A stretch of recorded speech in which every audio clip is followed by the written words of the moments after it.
Hello AP Chemistry students, this is Mrs. Altman. We are on video number 19, Chemical Kinetics Part 1.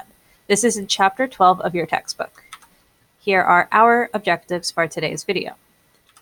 Pause here. So chemical kinetics is just the study of reaction rates and the factors that influence reaction rates. This is useful if you'd like to increase or for whatever reason decrease a reaction rate. Pause here.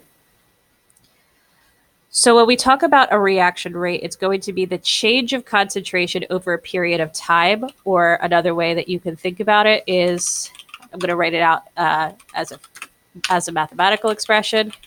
So it's delta concentration over change in time, which could also be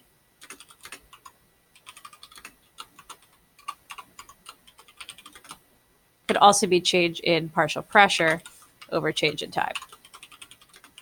So the reason why pressure is able to be used as a unit of concentration, because if you take a look there, you see that it says that it's usually measured in molarity per second, which makes sense, it's concentration over time.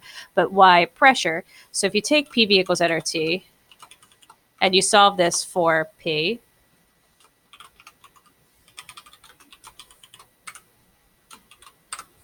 and then I can separate this into two components. So N over V, that's just moles over liters, which is the definition of molarity. So effectively, pressure is directly related to molarity, so we could use pressure as a measure of concentration. Pause here. Okay. So let's start by actually looking at the bottom of the screen where we have the chemical equation and then we have an expression of the rate law.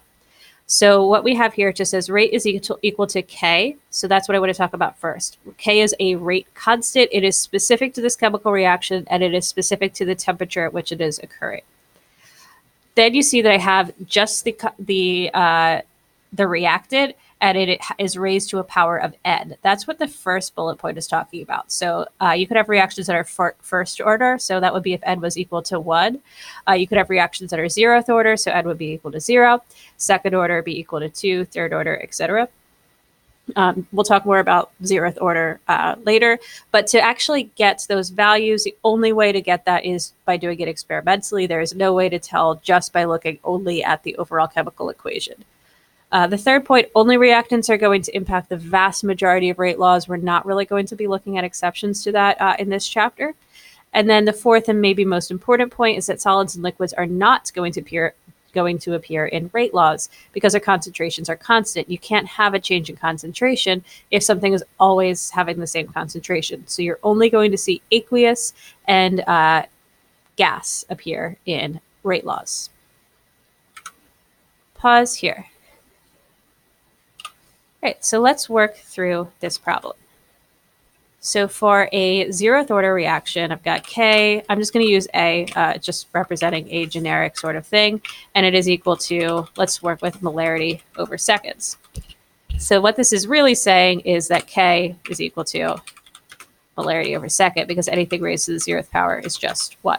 So the units will be molarity per second, which is the same thing as a mole per liter second.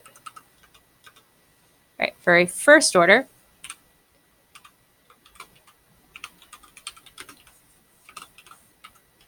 so I have K times A is equal to molarity over seconds, which is really saying that K times molarity is equal to molar over seconds. So K must be equal to a 1 over second, which is the same thing as a hertz. And then for second order, got K A to the second power is equal to molarity over second, or K times molarity squared is equal to a mole over liter second. So K has to be equal to 1 over a molarity rather, second, which is the same thing as a liter per mole second.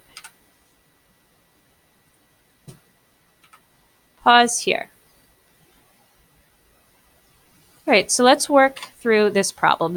You don't really need to worry about K for this problem since it has concrete numbers. So I'm looking for the rate of appearance for ammonia. Ammonia is NH3 if you didn't already know that. So it is equal to the change in concentration of ammonia over the change in time. So if you didn't already know this, delta is just final minus initial.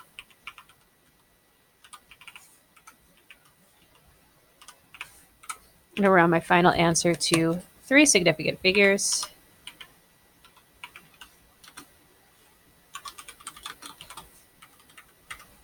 So 0.0208 molarity per second. And now I just need to use the balanced chemical equation to figure out the rate of disappearance of nitrogen. So first off, I'm going to make this negative. The reason why I'm going to make it negative is because of the fact that ammonia is appearing, so its rate has to be positive. Ammonia is disappearing, so its rate is going to be negative.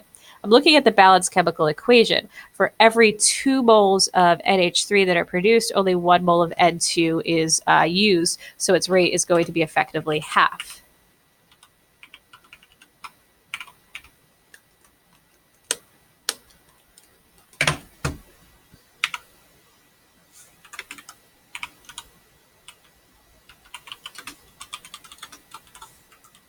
So it is only because of the balanced chemical equation that I'm able to make that assumption.